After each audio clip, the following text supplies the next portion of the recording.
bueno, pues la situación que viven ahora estas dos ciudades autónomas. Además de ello, ya les adelantábamos que íbamos a continuar hablando de frontera. Y para ello tengo aquí conmigo a Ignacio Cembrero, periodista y escritor. Buenas tardes, bienvenido. Hola, muy buenas tardes. Bueno, esta tarde una conferencia, bueno, charla, coloquio, ¿no?, en la biblioteca a las 7:30, que además lo primero que me llama la atención es el nombre, porque bueno, en esta es verdad que siempre ha habido altibajos, ¿no?, en lo que es el tema fronterizo en Ceuta. Los últimos meses han sido especialmente complicados y se le han puesto muchos calificativos, ¿no? Han sido, bueno, hasta un infierno, una encrucijada, asfixia. Se ha definido de diferentes maneras y en este caso, en la conferencia de hoy, hablamos de la frontera imposible. Entonces, Bueno, pues frontera imposible, frontera infernal, el viacrucis de la frontera, el trauma fronterizo. Yo creo que todos esos hubiesen sido posibles titulares de la charla de esta tarde, pero al final los organizadores optaron por la frontera imposible. ¿le parece que ahora mismo es la frontera imposible realmente? Sí, yo creo que es la frontera imposible. Hoy en día, además, más imposible que la de Marruecos, y yo diría, y esto va a parecer muy osado, pero probablemente casi la más imposible de África. Tengo familiares que han recorrido muchas fronteras africanas, muy al sur de Marruecos, estoy hablando de por ahí, del Congo, de Uganda, etcétera, y esta frontera les parece la peor a la hora de cruzarla, de atravesarla, por el caos que hay y por el tiempo que se tarda. Y además, en estos últimos meses ha ido a peor.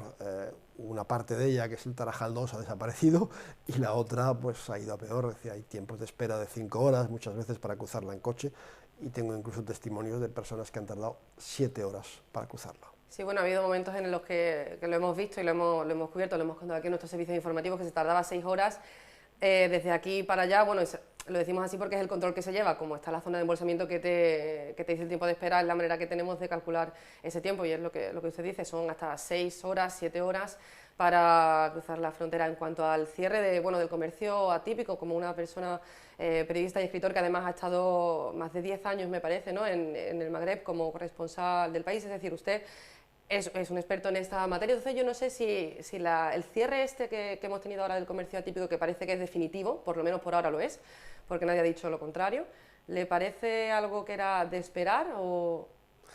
Yo creo que era algo de esperar desde principios del año pasado, cuando tanto el ministro de Interior como el director general de aduanas intervienen en el Parlamento marroquí y más o menos lo anuncian. A mí lo que me ha sorprendido es la brusquedad con la que se ha hecho y que no haya sido acompañado con un plan social del lado marroquí, porque evidentemente hay muchos más perjudicados del lado marroquí que del lado ceutí, todas porteadores y porteadoras, y además todos aquellos que indirectamente vivían también de este comercio, incluso taxistas, restaurantes, etcétera, etcétera.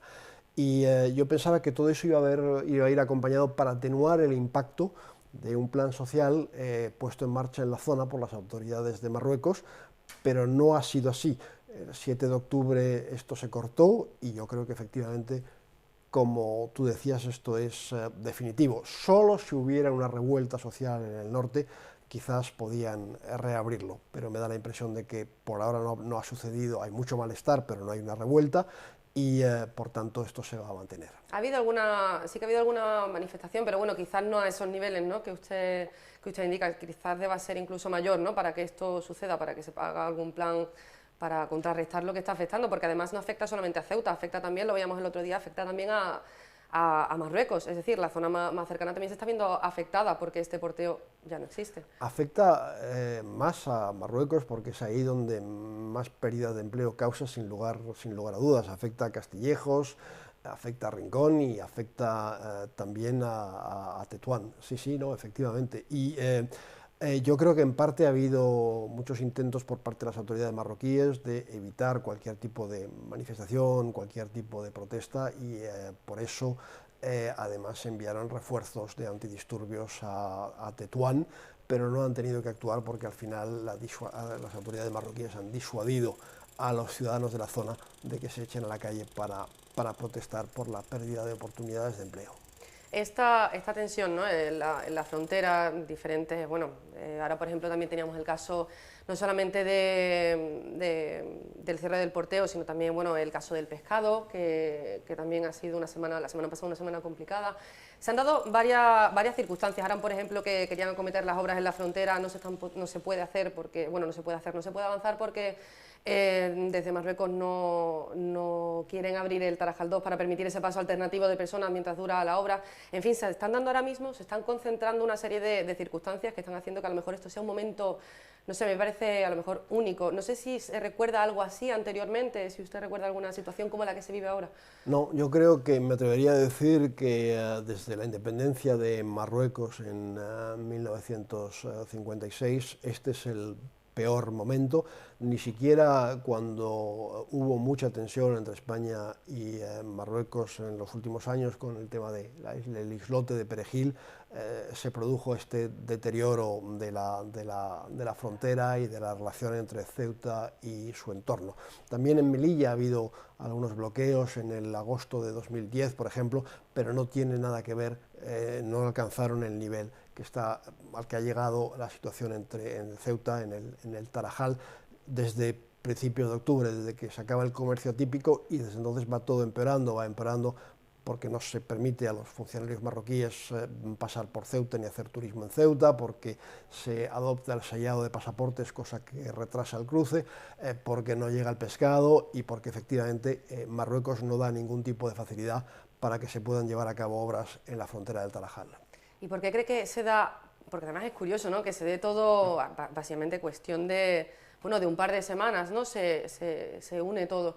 ¿Por qué cree que ahora, en este momento, y con qué motivo? ¿Cuál es la clave de lo que sucede? Yo creo que las autoridades marroquíes, y cuando digo las autoridades no es el gobierno, es arriba del gobierno, hay que señalar al Palacio Real, que es donde de verdad está el poder en Marruecos. Siempre han considerado que Ceuta y Melilla eran dos ciudades parásitos y que había que acabar, digamos, con esa actividad que perjudicaba al desarrollo económico de Marruecos, como era el porteo o el comercio atípico.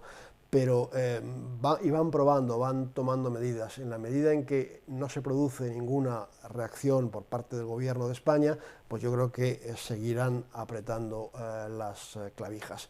Para el gobierno de España, Ceuta y Melilla no son una prioridad. La prioridad en la relación con Marruecos es la cooperación en materia de lucha antiterrorista, es sobre todo la lucha contra la inmigración irregular y también el comercio bilateral, que va viento en popa. Ceuta y Melilla no son una prioridad, no va el gobierno de España a crear tensiones con Marruecos para evitar que la gente pase 5, 6, 7 horas en la frontera. No es decir, yo creo que es incluso esos tiempos para cruzar a Marruecos o para cruzar desde Marruecos a Ceuta, esos tiempos tan largos, ese caos sistemático que hay en la frontera, sí.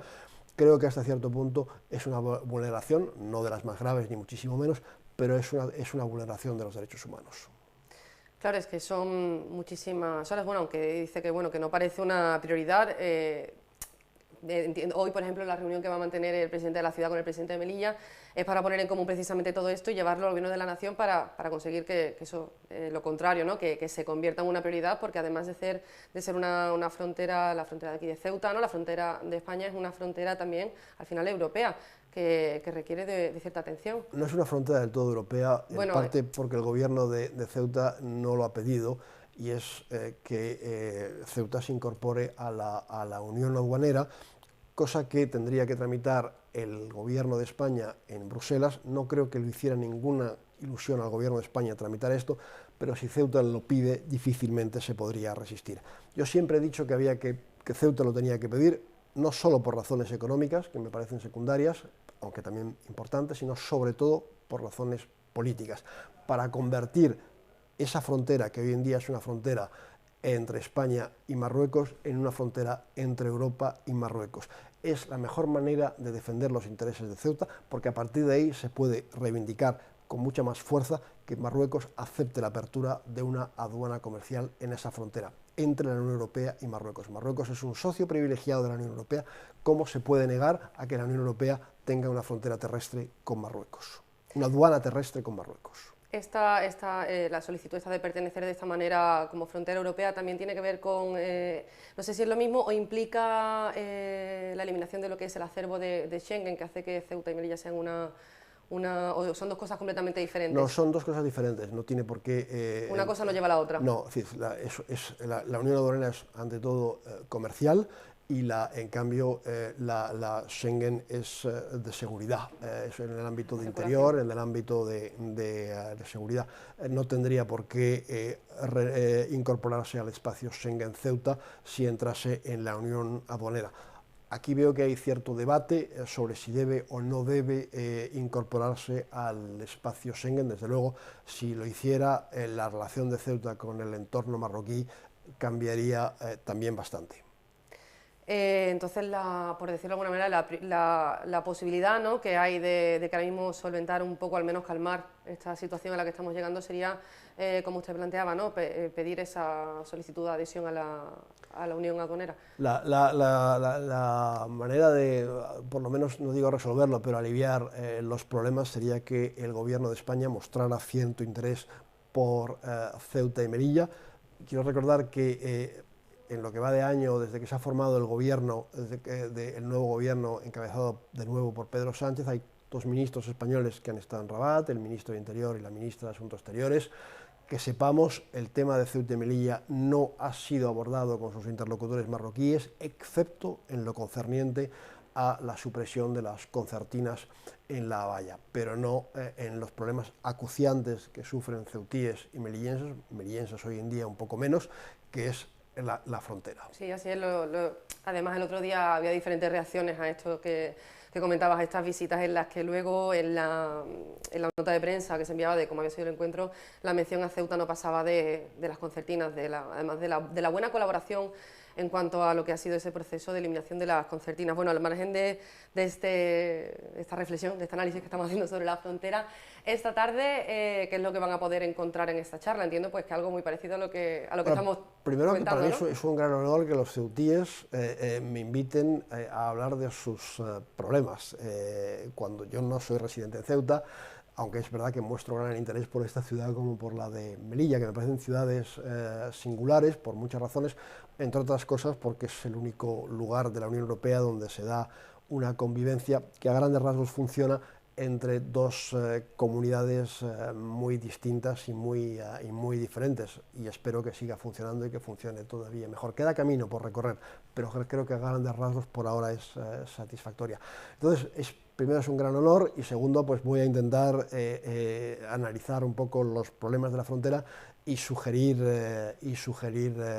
soluciones, pero modestamente, porque creo que muchos de los que van a estar escuchándome saben bastante más que yo sobre estos problemas de Ceuta y de Melilla, que son muy parecidos en muchos aspectos. Bueno, siempre vienen bien más opiniones y más análisis, ¿no?, sobre esto. Parece un tema que aquí en Ceuta, pues cualquier tipo de reflexión que hagamos sobre ello siempre va a sumar, me parece a mí. Pues estaremos allí esta tarde a las 7:30 en la biblioteca, el charla coloquio con Ignacio Cembrero. Muchísimas gracias por haber venido aquí con nosotros. Gracias a vosotros por invitarme. Nada, y nos veremos allí esta tarde. Yo ahora me voy a ir a lo que les contaba al principio del programa. Vamos a repasar un poquito cómo fue la mejillonada de este domingo. Vamos a ir ahora con